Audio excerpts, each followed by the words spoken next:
저를 향해 천천히 다가오는 그의 숨결이 느껴졌어요. 나는 눈을 감았지만 온몸의 감각은 오히려 날카롭게 곤두섰죠. 후회 안 할 겁니까? 후회는 당신이 할지도 모르죠. 내겐 잃을 게 이제 아무것도 없어요. 아니, 잃을 건 많지. 마음. 그의 손이 내 볼을 감쌌어요. 거친 바닐로 굳어진 투박한 손이었지만 그 온기는 묘하게 뜨거웠어요. 나는 무너지는 담장처럼 그의 손길에 기댔죠. 지금 이 순간 나는 당신의 그 마음이 제일 갖고 싶어요. 솔직하시네요. 솔직해야지. 어차피 우리 어린애들처럼 숨기고 밀당할 나이는 아니잖아요. 그의 목소리는 낮고 떨렸어요. 이 중년의 나이에 이런 떨림을 느껴본 게 언제였던가요? 나는 조용히 그의 허리춤을 끌어당겼죠. 그러니까 후회는 나중에 하죠. 지금은 그럽시다. 서로의 입술이 마침내 닿았을 때 온 세상이 멈추고 숨이 멎는 것 같았습니다. 이 야릇한 농촌 로맨스가 시작된 건 바로 이 순간의 갈망 때문이었어요. 저희 채널의 다음 이야기를 놓치지 않으려면 구독과 좋아요를 허리까지 눌러주세요. 무료입니다. 여기 아래에 댓글을 달아주시는 분은 오늘 하루가 특별해질 겁니다. 지금 방문 걸어 잠그고 볼륨을 높여주세요. 저는 미영 58살입니다. 서울의 번잡함을 떠나 경상북도 산골짜기, 이름도 생소한 고개리라는 곳으로 내려온 지는 이제 겨우 3달이 되어가고 있었어요. 제 인생의 황혼기를 앞두고 저는 사실상 모든 것을 잃은 상태였죠. 남편의 사업 실패, 이어진 이혼, 그리고 혼자 힘으로 버티려 했던 작은 가게마저 기울면서 저는 정신적으로나 물질적으로 바닥을 쳤습니다. 남은 것은 서울의 살풍경한 아파트 전세 보증금의 일부와 깊은 상실감뿐이었어요. 인생의 후반을 맞이한 제가 귀농을 택한 건 말 그대로 도망이었습니다. 이곳 고개리는 휴대폰도 잘 터지지 않고 젊은 사람이라곤 찾아볼 수 없는 외딴 마을이었죠. 저는 이 낡고 정겨운 시골집에서 흙을 밟으며 제 상처를 덮고 새로운 마음을 다짐하려고 했어요. 처음 이곳에 왔을 때 마을 사람들의 시선은 매우 따가웠습니다. 갑자기 뚝 떨어진 중년의 도시 여자를 경계하는 건 당연한 일이었죠. 특히 마을의 남자들은 더욱 그랬어요. 저를 만나는 순간부터 그들의 눈빛에는 묘한 호기심과 함께 노골적인 유혹이 담겨 있었어요. 제가 귀농을 위해 이 낡은 집을 계약하고 이사를 오던 날이었습니다. 무거운 짐을 풀고 있는데 땀으로 범벅이 된 중년의 남성들이 집으로 우르르 몰려왔죠. 그중 한 명이 이곳 이장, 덩치가 좋고 얼굴이 벌개진 50살 언저리의 남자였어요. 아이고 새댁, 아니 새 아주머니, 힘드시죠? 이장 박태근이라고 합니다. 그는 저에게 새댁이라는 호칭을 썼다가 얼른 아주머니로 고쳐 불렀지만 그의 입꼬리는 여전히 야릇하게 올라가 있었죠.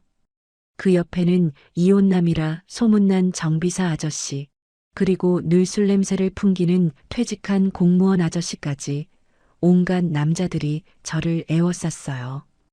혼자서 이 많은 짐을 어떻게 다 풀라고. 남자 손이 필요할 텐데 언제든지 부르십시오. 우리가 뭐 시간 남아도는 사람들이지. 이장 아저씨가 팔뚝을 걷어올리며 껄껄 웃었고 그 웃음 속에는 분명 제가 알아들을 수 있는 뉘앙스가 담겨 있었습니다. 저는 속으로 이러면 안 되는데 하고 경계심을 세웠지만 겉으로는 어색하게 웃을 수밖에 없었죠. 제가 혼자 할게요. 그래도 관심 가져주셔서 감사합니다. 정중하게 거절했지만 그들의 시선은 제 몸을 천천히 훑고 있었어요. 도시에서는 흔히 겪는 일이었지만 이 외딴 시골에서 이런 노골적인 시선을 받는 것은 심리적으로 큰 압박이었죠. 그리고 그중 유독 말이 없었던 한 사람이 있었어요. 낡은 작업복을 입고 짙은 성캡으로 얼굴을 가린 채 집 나르는 것을 묵묵히 도와주던 남자였죠. 그가 바로 상필이었습니다. 그는 40대 중반의 노총각이었고 마을에서는 가장 부지런하고 농사를 잘 짓는 사람으로 통했어요. 그는 다른 남자들처럼 말을 하거나 눈빛을 보내지 않았어요.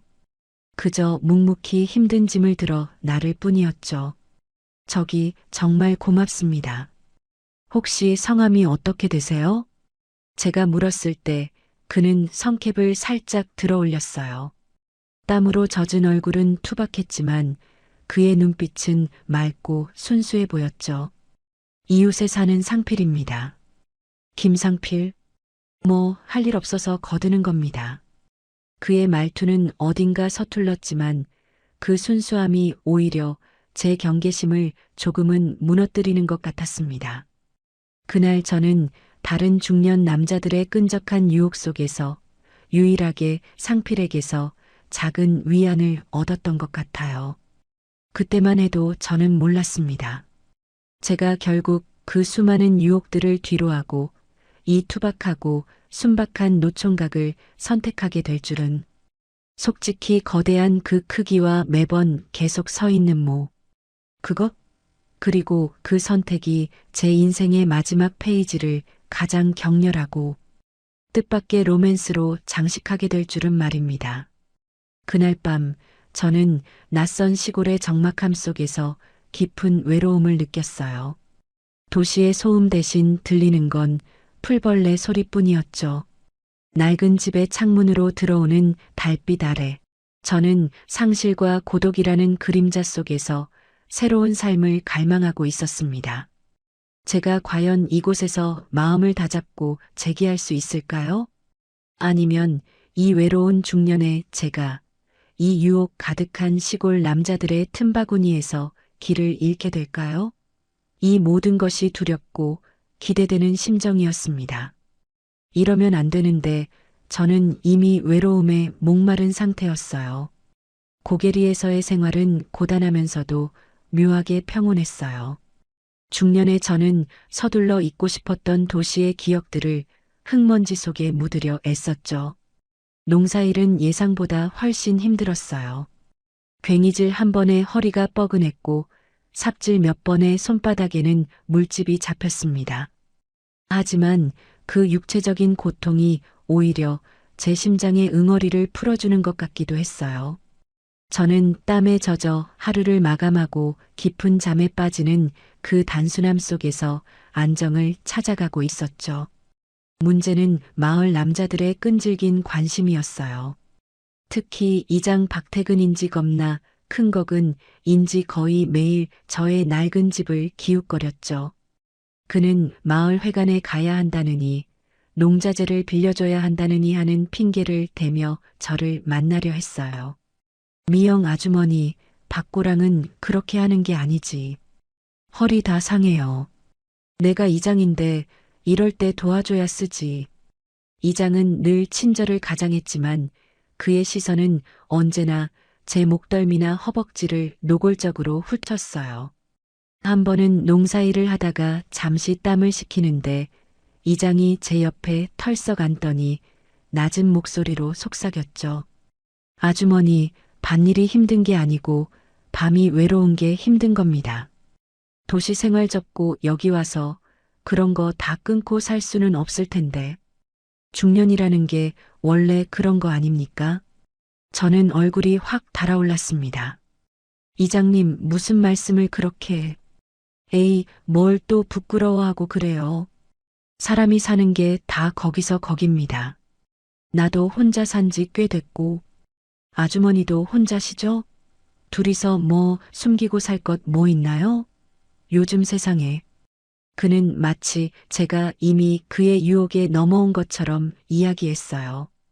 그의 끈적한 시선과 야한 농담은 저를 심리적으로 위협했지만 한편으로는 깊은 외로움 속에 있던 저에게 잊었던 여성으로서의 존재감을 되새기게 해주는 것 같기도 했어요. 에휴, 저는 그 역겨운 유혹 속에서 묘한 불안감과 함께 알 수 없는 갈망을 느꼈죠. 하지만 상필은 달랐어요. 젊은 중년의 그는 이장과는 달리 늘 밭에서 일만 했죠. 그는 제가 허둥대는 모습을 보아도 절대 먼저 말을 걸지 않았고 제가 도움을 청할 때만 묵묵히 와서 일을 처리해 주었어요. 그의 손길은 거칠었지만 그가 트랙터로 밭을 갈아줄 때나 무거운 비료 포대를 옮겨줄 때 그의 등에서는 순수한 노동의 땀 냄새만 났어요. 상필과의 첫 번째 뜻하지 않은 신체 접촉은 제가 귀농한 지 한 달쯤 되었을 때 일어났습니다. 그날은 유난히 더웠어요. 저는 낡은 작업복 티셔츠를 입고 마당 수도가에서 땀을 씻고 있었죠. 시골집이라 마당에서 대충 세수를 하고 옷에 물을 적시며 더위를 식히는 것은 흔한 일이었어요. 저는 앞치마처럼 두른 수건만 믿고 상반신을 시원하게 적시고 있었죠. 그때 밭에서 돌아오던 상필이었습니다. 그는 낡은 농기구를 고치러 제 집 뒤편 창고로 가는 길이었다고 나중에 말했어요. 그의 걸음소리가 마당 근처에 닿았을 때 저는 방심하고 상체를 숙여 세숫대야에 물을 퍼올리고 있었어요. 땀으로 젖은 얇은 티셔츠는 이미 몸에 착 달라붙어 속옷의 윤곽과 몸의 굴곡을 노골적으로 드러내고 있었죠. 게다가 제가 상체를 숙이면서 옷깃이 흘러내려 제 가슴골이 뜻하지 않게 노출되고 말았어요. 순간 상필의 걸음이 우뚝 멈췄어요.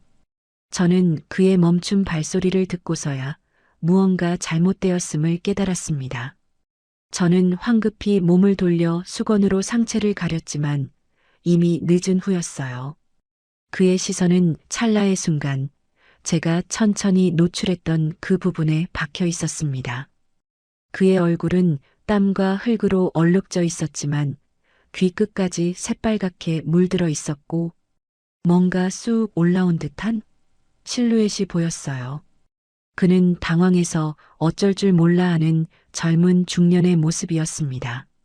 그가 입고 있던 낡은 작업복 아래로 그의 심장 박동 소리가 들리는 것 같았습니다. 아, 죄송합니다, 아주머니. 그의 목소리가 몹시 떨렸어요. 그는 고개를 푹 숙인 채 마치 큰 죄라도 저지른 사람처럼 그 자리를 피하려고 했죠. 아닙니다. 제가 부주의했어요. 괜찮아요. 저는 저도 모르게 다정하고 나긋나긋한 목소리로 그를 안심시켰어요. 제 얼굴도 뜨거웠지만 끈적한 이장과는 달리 순수하게 당황하는 상필의 모습에 저는 심리적으로 큰 충격을 받았습니다. 이 정도로 순수한 갈망을 표현하는 남자를 만나본 것이 언제였던가요? 그는 제 말을 듣더니 힐끔 저를 올려다보았어요. 그리고는 급하게 말했죠. 그럼 저는 이만. 그는 거의 도망치듯 창고 쪽으로 사라졌어요. 저는 수도가에 홀로 남아 온몸에 퍼지는 열기를 느꼈습니다. 젖은 티셔츠 아래 피부가 짜릿하게 반응하는 것 같았죠. 제 신체적 반응은 극단적으로 나타났습니다. 노출의 순간 제 심장이 쿵 내려앉았지만 상필의 당황한 눈빛과 바지 아래의 그 커다란 그것을 본 후에는 묘한 흥분과 여성으로서의 정복감이 밀려왔어요. 숨이 멎는 것 같았습니다. 제가 잃어버렸던 여성성, 중년의 나이에 다시는 느껴보지 못할 줄 알았던 그런 낯선 감각이 저를 감싸는 것 같았죠. 그날 밤 저는 잠을 이룰 수 없었어요. 이장이나 다른 중년 남자들의 끈적한 유혹은 역겨움을 주었지만 상필의 순수한 당황과 그 순간 저를 향했던 그의 노골적인 갈망은 저의 외로움을 파고들었죠. 저는 침대에 누워 천천히 그 순간을 되새겼어요. 땀에 젖은 몸, 달라붙은 옷감, 그리고 순식간에 저를 향했던 상필의 뜨거운 시선. 그 사건 이후로 상필은 저를 더욱 피하기 시작했어요. 멀리서 저를 보면 돌아가거나 마주쳐도 고개만 꾸벅 숙이고 후다닥 지나쳐 버렸죠. 하지만 저는 알 수 있었습니다. 그가 저를 의도적으로 피하고 있지만 그의 마음속에는 분명 그날의 찰나의 노출이 깊이 박혀 있을 거라는 것을요. 이웃 남자의 눈빛은 중년의 저에게 잊고 있던 불꽃을 되살려 놓았습니다. 저는 이 시골에서 새로운 삶을 다짐했지만 제 마음은 이미 상필이라는 순수한 유혹 앞에서 갈피를 잡지 못하고 있었습니다. 저는 그와 다시 마주하고 싶다는 강렬한 충동을 느꼈죠. 이 갈망이 과연 저를 어디로 이끌어 갈까요? 상필이 저를 피한 후로 마을의 분위기는 더욱 저를 압박했어요. 제가 상필에게 느끼는 묘한 감정은 도덕적인 갈등으로 증폭되었죠. 저는 남편과 이혼하고 홀로 된 중년 여성이고 상필은 저보다 10년도 더 어린 순박한 노총각이었습니다. 저는 이 시골에서 조용히 잊혀 살고 싶었지, 이런 야릇한 소문의 주인공이 되고 싶지는 않았어요. 하지만 외부 요인이 이 갈등을 더욱 키웠습니다. 바로 이장 박태근인가 거근인가였죠. 이장은 상필이 저를 피하는 것을 눈치챈 것 같았습니다. 이장은 상필을 경쟁자로 생각하는 듯 했어요. 이장은 마을 사람들을 모아놓고 술자리를 자주 가졌는데 그때마다 저를 화제에 올렸습니다. 어이 상필이, 요즘 미영 아주머니 집 쪽으로 얼씬도 안 한다며? 뭐 젊은 놈이 부끄러워할 게 뭐가 있나? 아주머니는 도시에서 와서 그런지 몸매도 아주 훤칠하시고 손맛도 좋을 것 같은데 누가 먼저 잡느냐지. 이장은 노골적인 말을 공개적으로 던졌습니다. 상필은 그럴 때마다 얼굴이 붉어져서 술잔만 만지작거렸죠. 저에 대한 소문은 빠르게 퍼졌고 저는 마을 남자들의 술안주가 된 기분이었어요. 이런 상황 속에서 저는 의도적으로 상필을 회피하기 시작했어요. 반일 시간을 늦추거나 일부러 마을 회관 쪽으로 돌아서 가는 식으로요. 저의 이성적인 판단은 이 순수한 남자와의 접촉을 피해야 한다고 명령하고 있었습니다. 이러면 안 되는데 나는 이곳에 도피하러 왔지 관계를 맺으러 온 것이 아니야. 저는 매일 밤 되뇌었어요. 그러던 어느 날 결정적인 사건이 발생했습니다. 태풍 예보가 있던 날이었죠. 강한 비바람이 몰아치기 시작했고 저는 급하게 밭에 심어놓은 고추 지지대를 보강하고 있었어요. 제 낡은 집은 비가 새기 시작했고 밭은 진흙탕으로 변하고 있었죠. 그때 지지대를 묶으려던 끈이 끊어지면서 저는 균형을 잃고 미끄러져 넘어졌습니다. 발목이 심하게 꺾이는 고통이 느껴졌어요. 억수같이 쏟아지는 빗속에서 저는 혼자 일어설 수 없었습니다. 휴대폰은 젖어서 작동하지 않았죠. 공포감이 저를 덮쳤습니다. 이 외딴 곳에서 중년의 제가 고립되는구나 생각했어요. 아주머니. 그 순간 빗속을 뚫고 상필이 달려왔습니다. 그는 온몸이 젖은 채 저에게 우산을 씌워주기는커녕 제게 몸을 숙여 일으켜 세우려 했어요. 괜찮으세요? 제가 아까부터 불안해서 와봤는데. 그는 제 발목 상태를 보고는 안색이 하얗게 질렸습니다. 이거 병원 가야 합니다. 뼈 부러진 거 아닐까요? 아니요, 괜찮아요. 잠시 쉬면. 무슨 소리예요? 이러다 큰일 납니다. 상필은 망설임 없이 저를 안아 올렸습니다. 그의 단단한 팔뚝이 제 허리와 다리를 감쌌을 때 저는 깜짝 놀랐습니다. 그의 몸은 비에 젖어 차가웠지만 그 아래 느껴지는 그의 심장 박동은 격렬하고 뜨거웠죠. 저의 신체적 반응은 다시 한번 극단적으로 나타났습니다. 젖은 그의 품에 안겨 진흙투성이로 그의 흙과 땀 냄새를 맡았을 때 저는 잊고 있던 여성으로서의 보호 본능과 함께 강렬한 흥분을 느꼈습니다. 그는 저를 조심스럽게 방 안으로 옮겨 침대에 눕혔어요. 그리고는 황급히 구급약을 찾고 젖은 옷을 벗으라고 재촉했죠. 옷 젖으면 더 아픕니다. 빨리 갈아입으세요. 저는 고개를 숙인 채 말했어요. 상필, 나 혼자 할 수 있어요. 그는 잠시 망설이더니 조용히 문을 닫고 밖으로 나갔습니다. 하지만 잠시 후 그는 다시 들어왔어요. 손에는 뜨거운 수건과 물이 담긴 대야가 들려 있었죠. 발목 붓기 전에 찜질해야 합니다. 혼자 하실 수 있겠어요? 내가 그냥 씻겨드릴까요? 그의 목소리는 다시 떨리기 시작했어요. 그날의 노출 사건 이후 그가 얼마나 저에게 다가오고 싶었는지, 얼마나 참고 있었는지, 그의 떨리는 목소리가 노골적으로 증명해주고 있었죠.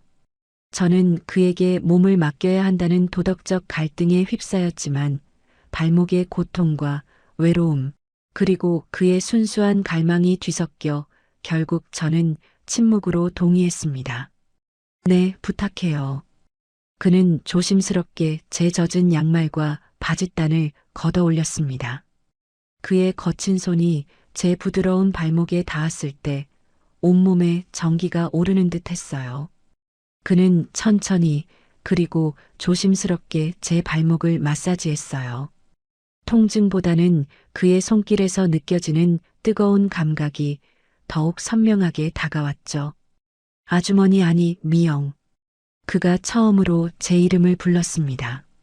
이러면 안 되는 거 압니다.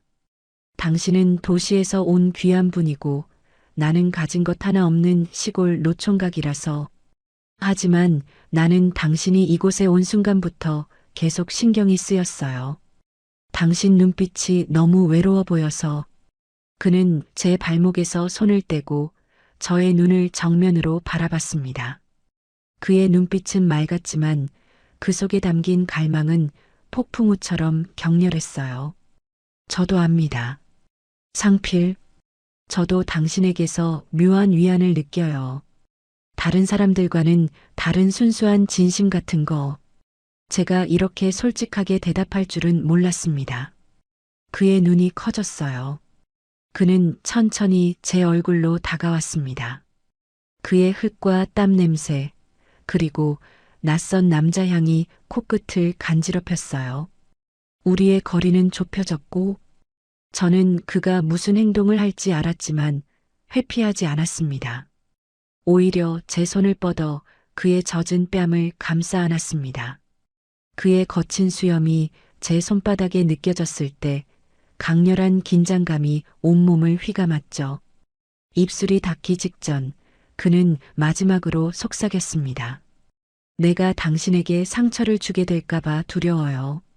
그래도 괜찮아요? 저는 대답 대신 그의 목을 잡아당겼습니다. 중년의 마지막 불꽃이 타오르는 순간이었죠. 이제 돌이킬 수 없는 선을 넘으려는 찰나였습니다. 우리는 도덕적 갈등을 넘어 서로의 외로움과 갈망을 채우려고 했습니다. 우리의 입술이 마침내 포개졌을 때 폭풍우가 몰아치는 밖의 소음은 모두 사라지는 것 같았습니다. 제가 먼저 그의 목덜미를 잡아당긴 순간 저는 더 이상 후회나 망설임을 느낄 수 없었어요. 오직 수개월 동안 쌓여왔던 외로움과 갈망만이 저를 압도했죠. 그의 키스는 서툴렀지만 그 순수함이 오히려 저를 더욱 자극했습니다. 10여 년 만에 느껴보는 낯선 어린 남자의 채취, 거친 입술의 감촉, 그리고 무엇보다 그의 온몸에서 전해지는 떨림이 저를 격렬하게 만들었어요. 저는 그의 젖은 작업복 단추를 천천히 풀기 시작했습니다. 그의 몸에서 나는 흙냄새, 땀냄새가 섞인 야성적인 향기가 저의 코끝을 노골적으로 자극했어요.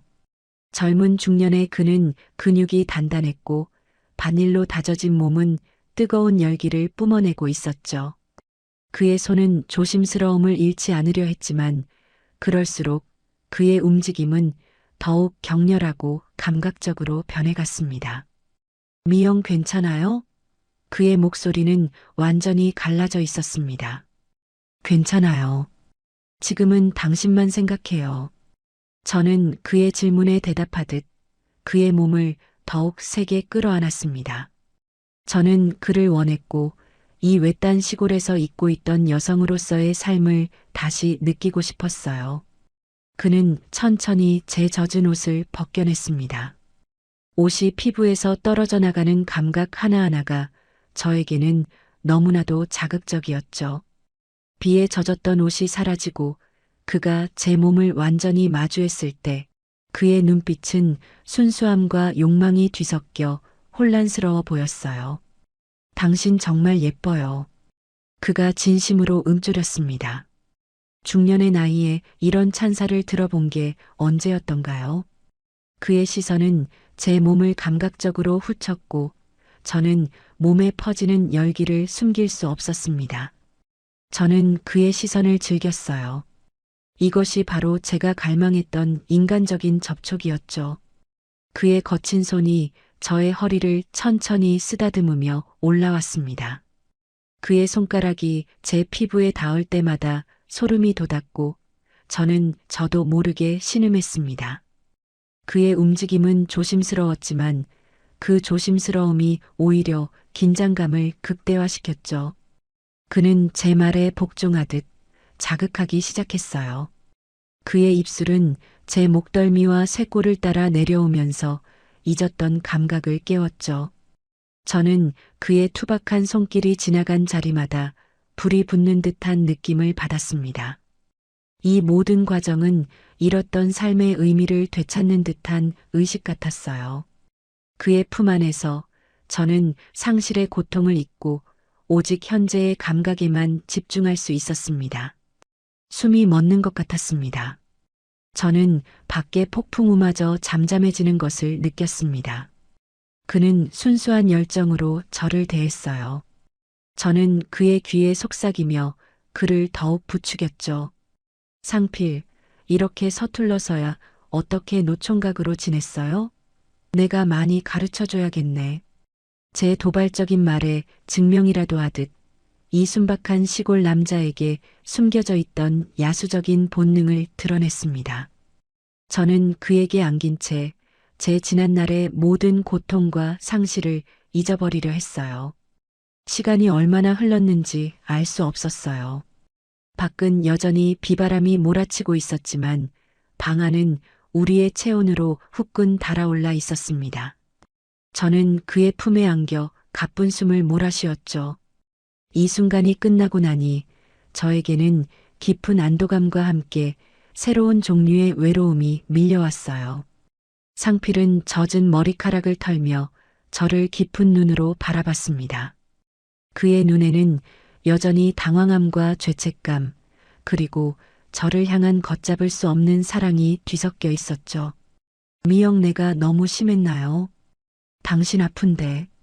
아니요. 좋았어요. 저는 피곤했지만 행복한 미소를 지었어요. 그는 제 말에 다시 얼굴을 붉혔지만 이내 제 이마에 천천히 입을 맞췄습니다. 그 키스는 아까의 격렬함과는 또 다른 종류의 깊은 사랑과 책임감이 담긴 접촉이었어요.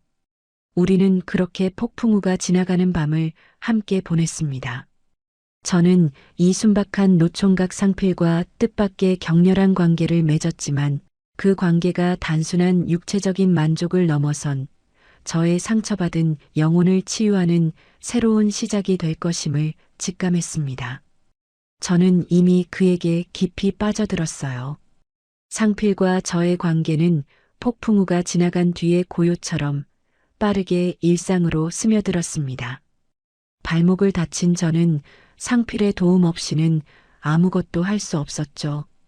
그는 매일 아침 제 집에 와서 밭일을 도와주었고 제 끼니를 챙겼으며 밤에는 조용히 제 옆을 지켰습니다. 우리는 더 이상 숨기지 않았습니다. 마을 사람들의 시선과 수군거림이 두려웠지만 그 무엇도 이 중년의 외로운 두 남녀가 서로에게 느끼는 갈망과 애틋함을 막을 수는 없었어요. 상필은 낮에는 투박하고 순박한 농촌 남자였지만 밤이 되면 저를 향한 그의 애정은 노골적이면서도 섬세했습니다. 우리의 육체적인 관계는 이제 단순히 갈망을 해소하는 것을 넘어 서로의 삶에 대한 깊은 위로가 되었죠. 그는 매일 밤 3번씩 천천히 그리고 감각적으로 저를 다루려 애썼고 저는 그런 그의 순수함과 열정에 중독되어 갔습니다. 미영, 오늘은 밭에 고구마 순을 심을 건데 당신이 시킨 대로 거름을 아주 많이 줬어요. 잘 자랄 겁니다. 상필이 땀을 닦으며 씩 웃었죠. 후훗 상필. 농담도 늘었네요. 밤일도 그만큼 잘해야지. 오늘은 내가 당신에게 더 많은 걸 가르쳐 줄 수 있어요. 저는 웃으며 응수했습니다. 우리의 말은 언제나 애정 표현이 섞여 있었죠.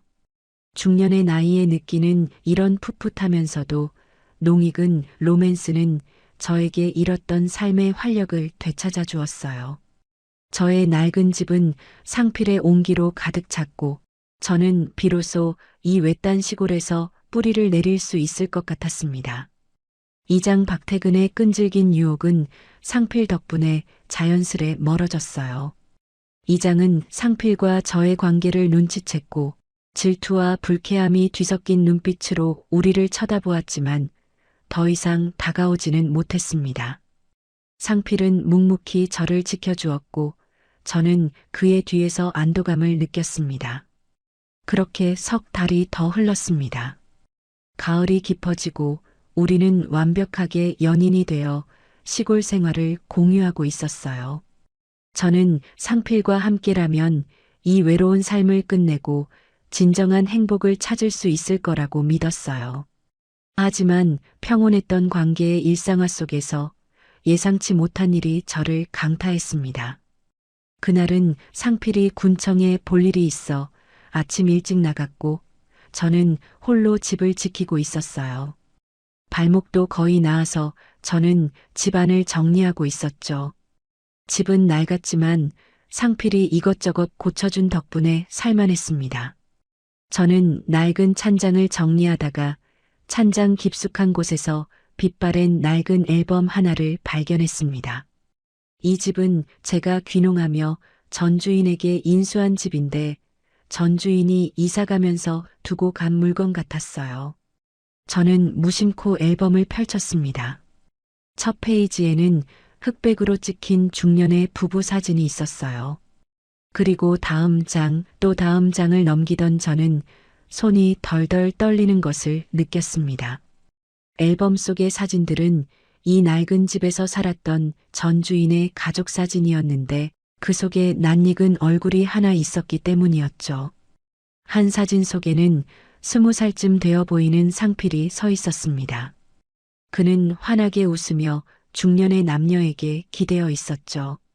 그리고 그 중년 남성은 사진 속 상필의 아버지처럼 보이는 그 남성은 다름 아닌 제 전남편의 사업 실패에 결정적인 타격을 주었던 바로 그 악덕 사채업자였습니다.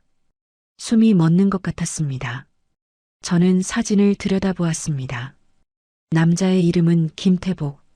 옆에 있는 중년 여성은 상필의 어머니였습니다. 그리고 그들 옆에는 앳된 얼굴의 상필이 미소를 짓고 있었죠. 앨범 뒷면에는 고개리에서 태복, 순례, 상필이라고 적혀 있었습니다. 충격적인 진실은 이것이었습니다. 상필은 단순한 노총각 이웃이 아니었습니다. 그는 제 인생을 송두리째 무너뜨린 사채업자의 아들이었어요. 제가 귀농하며 헐값에 매입한 이 낡은 집 역시 전 남편이 사업에 실패하고 빚에 쫓기던 시절 김태복에게 빼앗기다시피 넘긴 집을 김태복이 다시 제게 판 것이었습니다. 이 모든 것이 우연일까요? 아니면 상필은 이 모든 것을 알고 저에게 접근했던 걸까요? 저는 패닉에 빠졌습니다. 지난 석 달 동안 상필과 나누었던 모든 대화, 모든 신체 접촉, 그의 순수한 눈빛과 헌신적인 사랑이 한순간에 거짓으로 느껴졌어요. 그는 저의 원수의 아들이었고 저의 불행을 가장 가까이에서 지켜보며 접근한 것일지도 모른다는 생각에 저는 몸서리를 쳤습니다. 이러면 안 되는데 믿었는데. 저는 앨범을 쥐고 벌벌 떨었습니다. 이 순박한 노총각과의 로맨스가 사실은 제 인생의 가장 충격적인 비극과 연결되어 있었다니. 제가 외로움 속에서 갈망했던 진심이 결국 저를 이끄는 덫이었던 걸까요? 문득 상필이 제 집에 와서 처음으로 저를 만났던 날 묵묵히 짐을 나르던 그의 뒷모습이 떠올랐습니다. 그는 이미 저의 상황과 이 집의 사연을 모두 알고 있었던 건 아닐까요? 그가 저에게 느꼈던 순수한 갈망은 혹시 죄책감이나 다른 목적이 섞인 감정이었을까요? 문 밖에서 상필의 트럭 소리가 들려왔습니다. 그는 아무렇지도 않은 얼굴로 저에게 돌아오고 있었죠. 저는 앨범을 숨겼습니다. 이제 저는 그를 마주해야 합니다. 이 충격적인 진실을 안 채로 그의 눈빛을 피하지 않고 마주해야 했습니다. 우리의 로맨스는 이제 단순한 중년의 사랑이 아니라 과거의 복수와 현재의 진심이 뒤섞인 치명적인 갈등으로 변모했습니다. 상필이 문을 열고 들어섰을 때 저는 낡은 찬장 앞에 서서 덜덜 떨리는 손으로 마른 수건을 정리하는 척했습니다. 방금 발견한 앨범은 제 등 뒤 찬장 깊숙한 곳에 숨겨져 있었죠. 하지만 제 심장의 격렬한 두근거림은 마치 세상의 모든 것을 노출하고 있는 것처럼 느껴졌습니다. 미영 왔어요. 군청 일 보고 오는 길에 당신 좋아하는 붕어빵 사왔어요. 오늘 날씨가 갑자기 확 추워져서 말입니다. 상필은 특유의 순박한 미소를 지으며 제게 다가왔습니다. 그의 눈빛은 여전히 맑았고 저를 향한 애정으로 가득 차 있었죠. 저는 그 눈빛을 마주하자마자 이 남자가 정말로 제 전남편을 파멸시킨 원수의 아들인지 아니면 이 모든 사실을 모르고 저에게 순수한 마음을 준 것인지 알 수 없어 극심한 심리적 갈등에 휩싸였습니다. 이러면 안 되는데 저는 그에게 따뜻한 위안을 느꼈던 기억과 현재의 충격적인 진실 사이에서 길을 잃었어요. 저는 최대한 아무렇지 않은 척 그의 뺨에 가볍게 입을 맞췄습니다. 고마워요, 상필. 당신 없으니까 괜히 허전하더군요. 제 말은 평소처럼 야릇함을 섞었지만 제 안의 진심은 이미 수많은 가시로 찔려 만신창이가 되어 있었어요. 저는 그의 눈을 피하며 붕어빵 봉투를 받았습니다. 따뜻한 붕어빵 냄새가 코를 찔렀지만 저는 아무 맛도 느낄 수 없었죠. 왜 얼굴이 좀 창백해요? 어디 아파요? 발목. 아직도 불편한가? 상필이 걱정스러운 듯 제 이마를 짚었습니다. 그의 투박한 손길이 제 피부에 닿는 순간 소름이 돋았습니다. 그 손이 제 인생을 망친 사람의 피를 이어받은 손이라는 사실이 저를 괴롭혔죠. 아니요, 그냥 갑자기 쌀쌀해져서 그런가 봐요. 피곤하네요. 상필은 더 이상 묻지 않고 저를 침대에 앉힌 뒤 제 발목을 천천히 주물러주기 시작했어요. 그의 손이 제 발목을 감각적으로 어루만질 때마다 저는 그의 따뜻함에 무너지는 동시에 그에게서 벗어나고 싶은 강렬한 회피 본능을 느꼈습니다. 바로 그날 밤이었습니다. 밤이 깊어지고 우리는 평소처럼 서로의 외로움을 달래는 육체적 관계를 가졌습니다. 하지만 오늘은 달랐어요. 저는 그의 품에 안겨 있으면서도 눈을 감을 때마다 앨범 속의 사진, 그리고 사채업자 김태복의 악마 같은 얼굴이 떠올랐죠. 미영, 왜 그래요? 오늘따라 몸에 힘이 잔뜩 들어갔네. 어디 아픈 거 아니죠? 상필이 걱정스럽게 물었습니다. 우리의 관계는 늘 노골적이었지만 오늘은 제 심리적 갈등 때문에 감각적으로도 미묘한 균열이 생겼죠. 아니, 상필. 나 오늘 조금 힘드네요. 당신이 나를 안아줄 때 나는 다른 생각은 아무것도 안 하고 싶어요. 서로의 숨결이 잦아들었을 때 상필은 제 귓가에 조용히 속삭였습니다. 미영, 당신은 내가 이 집을 어떻게 얻었는지 알아요? 그의 갑작스러운 질문에 저는 심장이 철렁 내려앉았습니다. 침묵이 방안을 채웠고 저는 숨도 쉴 수 없었어요. 그는 제가 앨범을 본 것을 알았던 걸까요? 아니면 이 관계에 중대한 긴장감을 조성하려는 그의 의도적인 말이었을까요? 저는 떨리는 목소리를 애써 감추며 대답했습니다. 갑자기 그게 무슨 소리예요, 상필? 그냥 전 주인이 당신에게 싸게 팔고 간 거 아니었나요?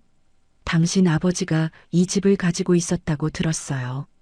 상필은 제 머리카락을 천천히 쓰다듬더니 낮은 목소리로 말을 이었어요. 우리 아버지가 예전에 서울에서 큰 돈을 만졌었죠. 나쁜 일로 사채업을 했어요. 그의 입에서 그 단어가 나왔습니다. 제 전남편을 파멸로 이끌었던 바로 그 단어. 저는 온몸의 피가 차갑게 식는 것을 느꼈습니다. 이 집, 원래는 그 아버지가 빚 대신 받아낸 집이었어요. 아주머니의 전남편에게서. 나는 그 사실을 알았어요. 아주머니가 이곳에 오기 전부터 충격적 진실의 확인이었습니다. 그는 알고 있었어요. 그는 단순한 이웃이 아니라 제 인생의 불행을 알고 접근한 원수의 아들이었던 거죠. 저는 그의 품에서 천천히 벗어났습니다. 저는 그를 정면으로 마주 보았고 제 눈에는 이미 배신감과 슬픔, 그리고 분노가 뒤섞여 있었습니다. 당신 알고 있었군요. 그럼 나에게 왜 접근했어요? 동정이었나요? 아니면 나를 속이고 싶었나요? 아니요, 미영. 절대 아니에요. 상필이 황급히 변명했습니다. 그의 눈빛은 흔들렸지만 여전히 순수해 보이려 애썼어요. 나는 당신이 처음 이 마을에 왔을 때 당신의 눈에서 나랑 똑같은 외로움을 봤어요. 당신이 낡은 집을 보며 슬퍼할 때 나는 너무 미안했어요. 우리 아버지 때문에 당신이 이렇게 된 거라는 죄책감 때문에. 그래서 나는 당신에게 잘해주고 싶었어요. 당신을 돕고 싶었어요. 그게 사랑으로 변한 거예요. 당신이 나에게 준 감각적인 위로를 나는 절대 잊을 수 없어요. 그의 고백은 죄책감과 사랑이 뒤섞인 복잡한 것이었습니다. 그의 진심을 믿어야 할까요? 아니면 이 모든 것이 저를 속이기 위한 야릇한 연극이었을까요? 이로 인해 우리 두 사람의 관계에는 중대한 긴장감이 조성되었습니다. 우리의 로맨스는 이제 죄책감과 배신의 그림자 속에서 위태롭게 흔들리기 시작했어요. 제가 이 관계를 계속 유지할 수 있을까요? 저는 숨이 막히는 듯한 압박감을 느꼈습니다. 상필의 충격적인 고백은 저의 모든 감각을 마비시켰습니다. 그가 저를 안고 있던 따뜻한 품은 순식간에 차가운 감옥처럼 느껴졌죠. 저는 몸을 일으켜 그에게서 멀어졌습니다. 창문 밖에서는 여전히 밤의 적막함이 깊어지고 있었지만 우리 사이의 긴장감은 폭풍우가 몰아치던 밤보다 더 격렬했어요. 죄책감 때문에 나에게 잘해줬다? 그게 사랑으로 변했다? 상필, 당신은 지금 나를 더 비참하게 만들고 있어요. 제 목소리는 떨렸지만 분노로 인해 노골적으로 날이 서 있었습니다. 중년의 저는 이미 너무 많은 것을 잃었고 이제 마지막 남은 순수한 감정마저 배신당했다는 생각에 정신을 차릴 수 없었습니다. 아니에요, 미영. 처음엔 그랬을지 몰라요. 하지만 당신이 나에게 천천히 마음을 열어주고 당신의 외로운 눈빛이 나를 향했을 때 나는 정말 당신을 사랑하게 됐어요. 나 같은 노총각에게 당신처럼 귀한 분이 이렇게 감각적인 사랑을 줄 거라고는 상상도 못했어요. 그는 침대 끝에 걸터 앉아 저에게 애원하듯 말했죠. 그의 눈에서는 진심 어린 눈물이 흐르는 것 같았지만 저는 그 눈물을 믿을 수가 없었습니다. 저는 그의 얼굴에서 앨범 속 사채업자 김태복의 모습을 겹쳐보았습니다. 나는 당신 아버지에게 모든 것을 잃었어요. 집, 남편, 명예, 그리고 나 자신까지. 그런데 당신은 알고 있었으면서도 나에게 노골적으로 접근했어요. 당신에게 나는 뭐였나요? 아버지의 죄를 씻기 위한 대상이었나요? 아니면 그저 외로운 시골 남자의 장난감이었나요? 제가 울음을 터뜨리자 상필은 다급하게 저에게 다가왔습니다. 하지만 저는 그의 손길을 필사적으로 거부했습니다. 신체 접촉 하나하나가 이제는 저에게 고통이었죠. 손대지 마요. 당신의 그 순박한 모습 뒤에 이런 진실이 숨겨져 있었다니. 당신이 나에게 줄 수 있는 건 죄책감뿐이에요. 사랑이 아니에요. 이러면 안 되는데 저는 그를 밀어내면서도 외로움에 몸부림쳤습니다. 중년의 마지막 사랑이라고 믿었던 이 관계가 파국으로 치닫고 있다는 사실이 저를 극도로 심리적인 갈등 속으로 몰아넣었습니다. 위기 상황은 마을 사람들 사이에서도 증폭되기 시작했어요. 이장 박태근은 우리의 미묘한 분위기를 놓치지 않았습니다. 다음 날 아침 상필이 밭일을 하러 나간 사이 이장이 저에게 찾아왔습니다. 그는 평소보다 더 저를 비웃었죠. 미영 아주머니, 왜 이렇게 표정이 안 좋아요? 밤새 상필이가 너무 심하게 굴었나 보네. 그 노총각, 겉은 순박해도 밤에는 짐승이라더니 내가 진작에 말했죠. 이장은 의도적으로 상필을 비하하며 저에게 다시 유혹의 손길을 내밀었습니다. 아주머니, 내가 그 김태복이 빚쟁이인 거 소문으로 다 알아요. 그 자식 아들이라고 뭐 다를까요? 당신 같은 귀한 분이 그런 하찮은 노총각하고 그럴 필요 없어요. 내가 훨씬 잘해줄 수 있는데. 경험 많고 아주 감각적으로 말입니다. 이장의 말은 상필에 대한 저의 불안감과 의심을 더욱 증폭시켰습니다. 이장이 던지는 말에는 상필에게서 벗어나 나에게 오라는 압박이 담겨 있었죠. 이 외부 요인으로 인해 저는 상필과의 관계를 끝내야 한다는 압박을 더욱 강하게 느꼈습니다.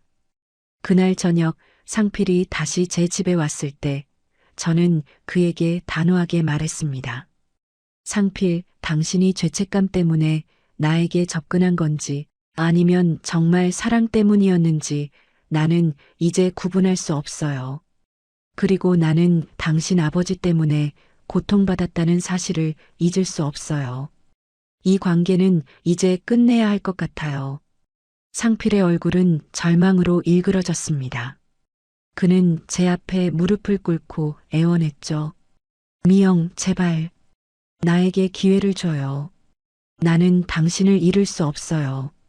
이 집, 우리 아버지가 당신 전 남편에게서 빚으로 가져간 거 맞아요.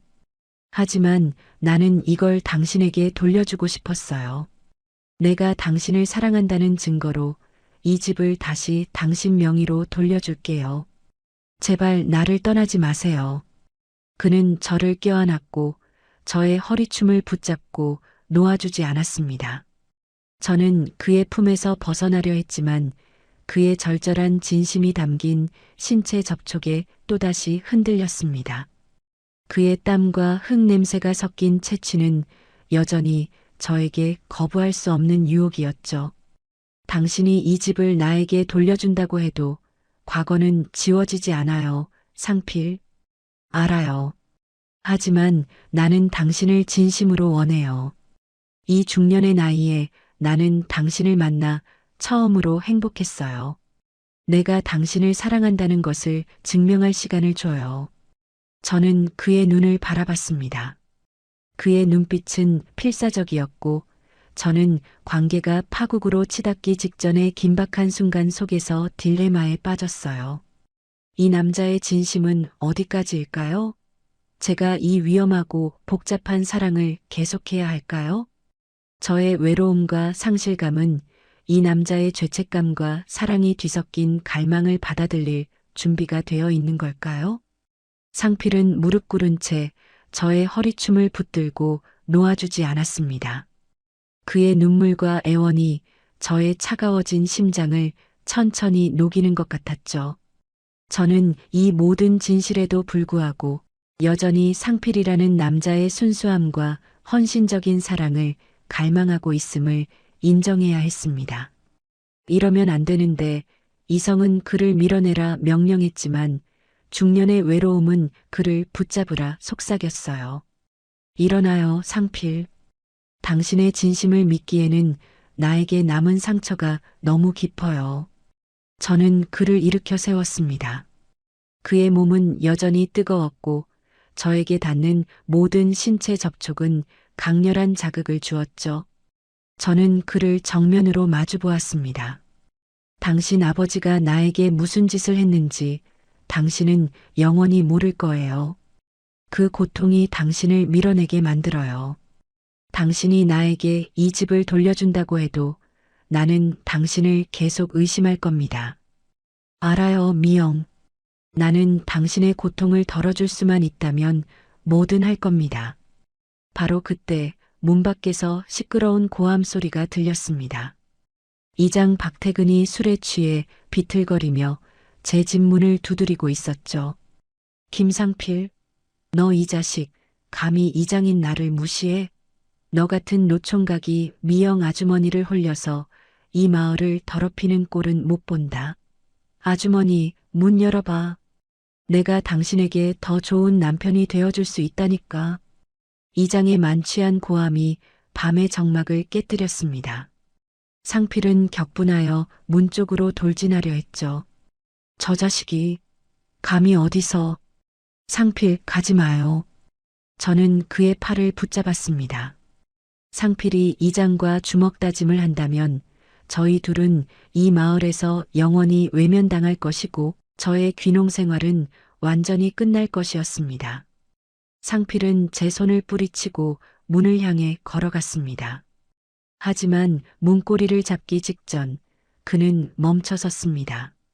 그는 이장에게 달려가 폭력을 행사하는 대신 천천히 뒤를 돌아 저를 바라보았습니다.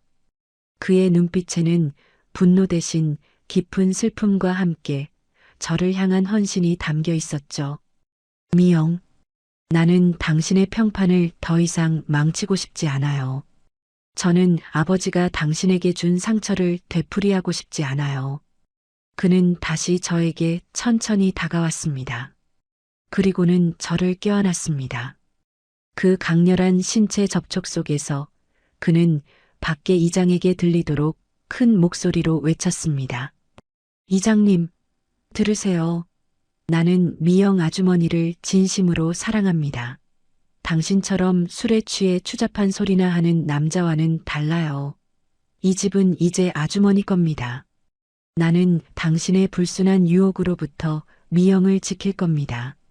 그의 선언은 마을 전체에 울려 퍼지는 듯 했습니다. 이장의 고함 소리는 잠시 멈추었고 충격을 받은 듯 했어요. 상필은 저를 아는 채 제 귓가에 조용히 속삭였습니다. 나는 당신에게 받은 상처를 돌려줄 수 없어요. 하지만 나는 당신에게 사랑과 안정을 줄 수는 있어요. 당신이 이 마을에서 사람들의 손가락질을 받지 않고 살 수 있도록 내가 당신의 방패가 되어줄게요. 저는 그의 품에 안겨 격렬하게 울었습니다. 그의 몸은 단단했고 그의 품은 세상에서 가장 안전한 피난처처럼 느껴졌죠. 이 순간 저는 그의 진심을 믿기로 결정했습니다. 그는 아버지의 죄를 대신 갚으려는 죄책감에서 시작했을지 모르지만 중년의 저에게 헌신하려는 그의 갈망과 용기는 진정한 사랑이라고 느껴졌습니다. 저는 밖에 이장에게 들으라는 듯 상필의 뺨에 입맞춤을 했습니다. 그리고는 낮은 목소리로 말을 했죠. 상필, 당신이 나를 지킨다면 나는 더 이상 흔들리지 않을 거예요. 하지만 당신은 이미 알죠. 나는 당신에게 단순한 위로만 원하지 않아요. 나는 당신의 모든 것을 원해요. 밤에는 더욱 감각적으로 말입니다. 이장의 욕설 섞인 발소리가 멀어져 갔습니다. 우리는 긴장감이 가득했던 그 순간 서로의 존재를 재확인했죠. 이 결정적 파국이 아닌 새로운 관계의 전환점을 제공했습니다. 상필은 저에게 이 집을 돌려주기로 약속했고 마을 사람들의 수군거림 속에서도 저를 지키기로 결심했습니다. 우리의 사랑은 이제 단순한 로맨스가 아니었습니다. 그것은 과거의 어둠과 현재의 편견에 맞서 싸우는 중년 두 남녀의 외롭고 격렬한 투쟁이 되었어요. 저는 상필의 죄책감과 사랑이 뒤섞인 이 복잡한 갈망을 기꺼이 받아들이기로 했습니다. 이제 우리는 이 관계를 어떻게 완성해 나가야 할까요? 이장 박태근의 만취한 고함 소리가 멀어지고 난 뒤 우리의 밤은 더욱 깊고 애틋해졌습니다. 상필은 저를 품에 안은 채 조용히 떨고 있었죠. 그날 밤 우리는 다시 한번 서로의 모든 것을 확인했습니다. 그의 격렬한 움직임 속에서 죄책감은 사라지고 오직 사랑과 헌신만이 남아있음을 저는 감각적으로 느낄 수 있었어요. 저는 그에게 천천히 저의 모든 것을 내어주며 우리의 관계를 완성했습니다. 다음 날 상필은 약속대로 이 집의 명의를 저에게 이전하는 절차를 밟기 시작했습니다. 그는 마을 사람들의 눈을 피하지 않았고 저의 손을 잡고 군청과 등기소를 오갔죠. 그의 행동은 마을에 큰 충격을 주었습니다. 이장이 퍼뜨리려던 악의적인 소문들은 상필의 헌신적인 행동 앞에서 힘을 잃었어요.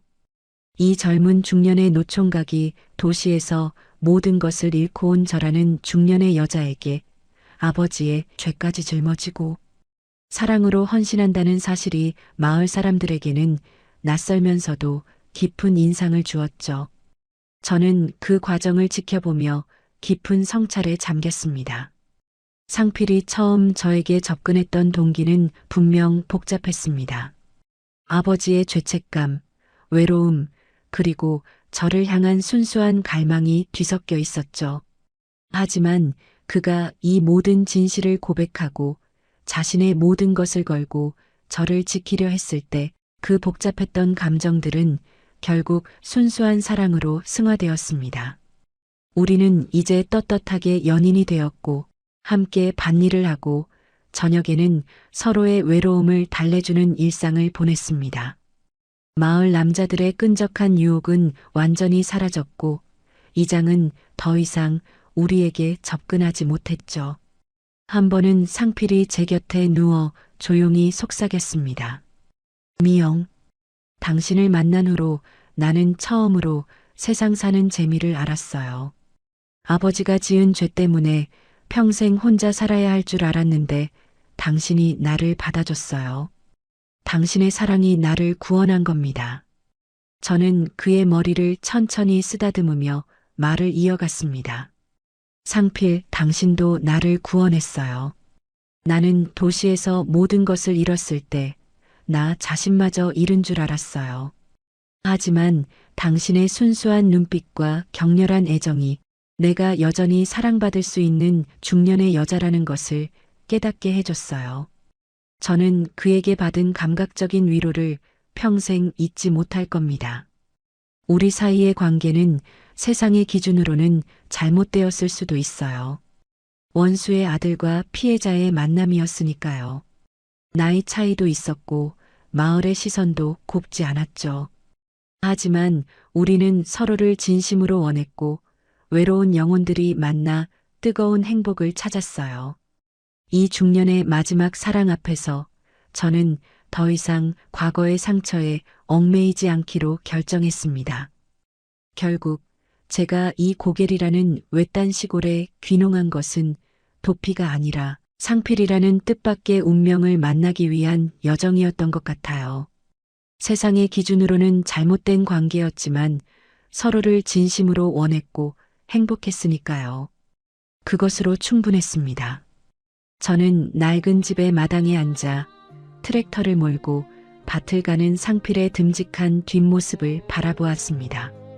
이제 제 인생의 후반은 이 투박하지만 진실된 남자의 사랑으로 가득 찰 것입니다. 제가 잃었던 모든 것을 보상받는 기분이었죠. 여기까지 들어주셔서 감사합니다. 오늘도 제 이야기에 함께 해주신 여러분께 깊은 감사를 드립니다. 다음에 또 좋은 이야기로 찾아뵙겠습니다.